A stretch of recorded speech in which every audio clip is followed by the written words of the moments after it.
Derived solution का मतलब है formalin solution. Formal derived solution का मतलब है फॉर्मालिन सॉल्यूशन। ये बहुत खतरनाक है, ये बम्बों में इस्तेमाल होती है। पुलिस के पास आंसू गैस के बम होते हैं, उनके अंदर फॉर्मालिन डाली जाती है। इस गैस के ऊपर फौज का कब्जा, नेवियर फोर्स का कब्जा होता है, फोर्सेस का। और ये पाउडर फॉर्म में भी आती है, लिक्विड फॉर्म में भी आती है, ये ओडी में भी रखते हैं। ये हाईली डिसइंफेक्टेंट सॉल्यूशन होता है। टेम्परेचर कार्निया को बहुत नुकसान देती है, लैक्रिमल ग्लैंड को नुकसान, गला कड़वा हो जाता है जी। ये इसकी मिकदार कहते हैं। आजकल बहुत जदीद दौर आ रहा है, टेक्नोलॉजी आ रही है, उसके लिए ये ऑक्सीजन एफर फ्री फ्रॉम फॉर्मेट, ये दो सॉल्यूशन के नाम है। और भी बहुत से हैं जो फेमस हैं, जो कॉमन आम तौर पर इस्तेमाल होते हैं। मैंने उसकी बात बताई है, मैंने उसकी बात वो तो मैं एक बात कर रहा फ्री फ्रॉम फॉर्मेट सॉल्यूशन जी। जो फॉर्मालिन होती है उसका सॉल्यूशन होता है, ये उसको फॉर्मल्डिहाइड सॉल्यूशन कहते हैं। फॉर्मालिन का टैबलेट फॉर्म भी होती है, लिक्विड फॉर्म 100% होती है। अगर उसकी परसेंटेज अगर कम करनी हो तो अगर 10 ml सॉल्यूशन है तो उसके अंदर 90 ml हम वाटर डाल देते हैं, और ये जो फॉर्मालिन बन जाएगी ये 10% क्या बन जाएगी, 10% बन सकती है।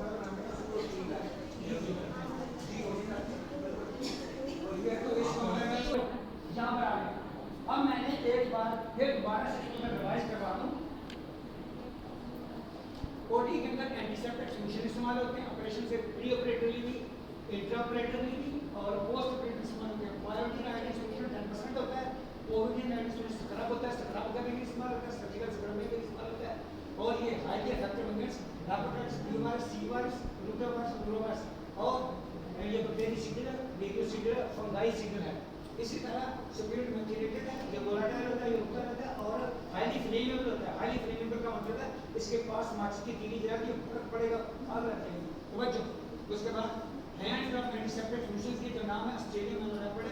इस स्क्रब करने के बाद ऑपरेशन से पहले भी, ऑपरेशन के बाद भी कोई मरीज टच किया उसको हम हाथों पर लगा सकते हैं, ये बहुत अच्छा सॉल्यूशन होता है।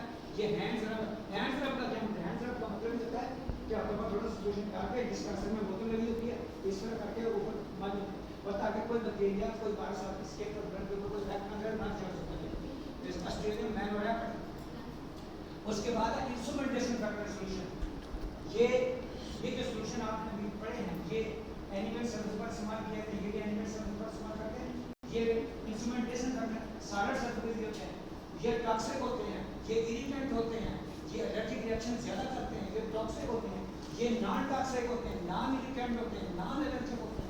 तवज्जो। सॉल्यूशन का जो नाम है नंबर 1 कार्सलैक्स बेसिक है, और ये जर्मन डच लैंग्वेज की तरफ से कार्सलैक्स बेसिक और ट्राइसेंटन दोनों सॉल्यूशन है इंस्ट्रूमेंट को डिसइंफेक्ट करने के लिए। कौन से इंस्ट्रूमेंट को डिसइंफेक्ट करने के लिए? जितने भी इन्फेक्टेड किस्म का हेपेटाइटिस बी का पेशेंट है, सी का है, एचआईवी का, स्कैबी का, टीबी का पेशेंट है, उसको जो है उस इंस्ट्रूमेंट को यूज के बाद डिसइंफेक्ट करने के लिए इसको 20 ml सॉल्यूशन लेकर बॉल होता है, इतना सा बॉल बना, उसमें डाल दे, 1 लीटर वाटर डाल के उसमें डिप कर दे 20 मिनट्स के। उसके बाद ग्लव्स पहन उसको वॉश कर देते हैं। इंस्ट्रूमेंट 100% फ्रेश क्लियर है, ये बाहर से बैक्टीरिया से पास सब उसका ऑटोक्लेव भी करना लाजमी होता है, लाजमी 2 दफा ऑटोक्लेव करते हैं, डबल स्टीम देते हैं। इसी तरह OTOR disinfecting solution, disinfectant TNT10। मैं फिर कह रहा हूं आपके बहुत से एक्सपेरिमेंट में देखे हैं हॉटसोलिन या फिर फ्री फ्रॉम फॉर्मेट सॉल्यूशन, ये मैंने सॉल्यूशन के साथ काम किया। अब मैं एक्सपेरिमेंट होगी जब ऑटोक्लेविंग करते हैं, ऑटोक्लेविंग प्रोसेस करते हैं, ऑटोक्लेविंग वेरियस स्टेजेस में इनकी प्रोसेस वाटर जब ऑटोक्लेव करते हैं उसमें कौन से स्टेप, ये ऑटोक्लेव करने के स्टेप्स हैं कि ऑटोक्लेव करते कैसे, इनके प्रॉपर स्टेप्स हैं। नंबर 1 पहला स्टेप लोडिंग क्या करना है, जितने भी कैटेक सेट हैं, DCR के सेट हैं, कौन हैं, वो इसमें रखे जा सकते हैं, पैक बना के इसमें ये चैम्बर में रखेंगे। इसका नाम चैम्बर है, जैकेट है, तो ये डोर खुलेगा, डोर पूरा खुल जाता है, ये इसका लॉक है, ये यहाँ पर इसका एंगल है, कब्जा जिसको कहते हैं। जब आप उसको खोल देते हैं, इसको घुमाते हैं तो ये नीचे पाते हैं और ये लॉक हो जाता है। अच्छा, पहले इसको लोड करेंगे, लोड के बाद इसका डोर क्लोज करेंगे। दूसरा स्टेप ऑटोक्लेव करने के स्टेप ये वायरल में भी पूछे हैं, OT में पूछे जाते हैं और ये इम्तिहान के क्वेश्चन भी में देखा हूं। लोडिंग और क्लोज कर दिया, क्लोज के बाद एयर मूव कर दिया। तो मतलब ये है कि आपने यहाँ से स्टीम 30 पाउंड बनी है, स्टीम का ये वाल्व खोल देना, स्टीम जैकेट से चैम्बर का जो यहाँ पूरी स्टीम भर जाएगी, जब भर जाएगी तो इस वाल्व को शो होगी कि इसमें 30 पाउंड स्टीम जमा हो गई है।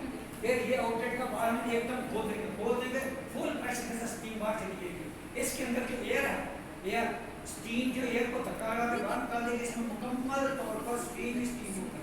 फिर इसको बंद कर देंगे, फिर हम बंद कर देंगे, फिर इसका प्रेशर हम देखेंगे 20 LPS है, इसको 20 पर हम होल्ड करेंगे और स्टीम एक्सपोजर फिर हम दोबारा से स्टीम इसको देंगे, स्टीम एक्सपोजर हम दोबारा से होने दें ताकि 20 पाउंड स्टीम पूरी हो जाए इसके अंदर। उसके बाद इसको होल्डिंग करेंगे, इसको होल्डिंग का मतलब है स्टीम को रोक देना। क्या मतलब, यहाँ से हम स्टीम बंद कर देंगे, यहाँ से हम स्टीम बंद कर देंगे, जो इसके अंदर 20 पाउंड स्टीम होगी वो इसके अंदर सर्कुलेट करती रहेगी, सर्कुलेट करके उसमें टच करेगी, तमाम बैक्टीरिया, वायरस, फंगाई, पैरासाइट्स, कोई किस्म का भी वायरस है, बैक्टीरिया, स्पोर है, जिंदा नहीं रह सकते।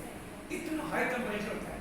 और होल्ड इसको हम करेंगे, कितने के लिए होल्ड करेंगे, 20 मिनट्स के लिए, यही ध्यान लिखा हूँ फार्मूले में, ये 20 मिनट्स लिखा। उसके बाद एग्जॉस्ट और जब टैंक खोलना जाएगा फिर हम ये वाल्व खोलेंगे आउटलेट का, स्टीम यहाँ से पूरी मुकम्मल तौर पर बाहर निकल जाएगी। ये ऐसी है जैसे प्रेशर कुकर में सालन पक जाता है तो हम उसका वेट उतार देते हैं, सुर करके स्टीम बाहर निकलती जाती है। जब बिल्कुल उसकी स्टीम प्रेशर नेगेटिव हो जाता है, जीरो पे आ जाता है, उस वक्त हम उसका ढक्कन खोलते हैं आराम के साथ, प्रेशर कुकर से भी यही। अच्छा, उसके बाद एग्जॉस्ट, होल्डिंग के बाद एग्जॉस्ट, होल्डिंग कर लिया, अब एग्जॉस्ट का मतलब क्या है, इसके अंदर जो स्टीम है वो निकालनी है, एग्जॉस्ट सारी स्टीम निकली। उसके बाद ड्राई, फिर ये डोर नहीं खुलेगा, डोर नहीं खुलेगा, इसको हमने 10 मिनट तक टाइम देना और 10 मिनट का मतलब है इसके अंदर हीट से इंस्ट्रूमेंट ड्राई हो जाए अच्छी तरह। अगर कोई थोड़ा बहुत पानी का स्पॉट लगा, रख लगा, उसको बिल्कुल ड्राई हो जाए, उस ड्राई के बाद अनलोडिंग, फिर हम ये डोर खोलेंगे, डोर आराम से खोलेंगे, कोई डोर रखेंगे, इसमें कोई स्टीम नहीं होगी, इसका नेगेटिव प्रेशर होगा, जीरो प्रेशर होगा। और उसके बाद हम इंस्ट्रूमेंट निकाल के ट्राली में रखने के सारे सेट और बैक रैक्स में रखेंगे। यहाँ देखिए अनलोडिंग का टेम्परेचर 120 में, ये स्टीम प्रेशर 20 LPS पर square metre 20 minutes effectively kills microorganism and bacterial spores steam indicated to be used for it to be work the third form is marked here for the identification of sterilization। ये मैं आपको बता चुका हूँ। Thank you very much.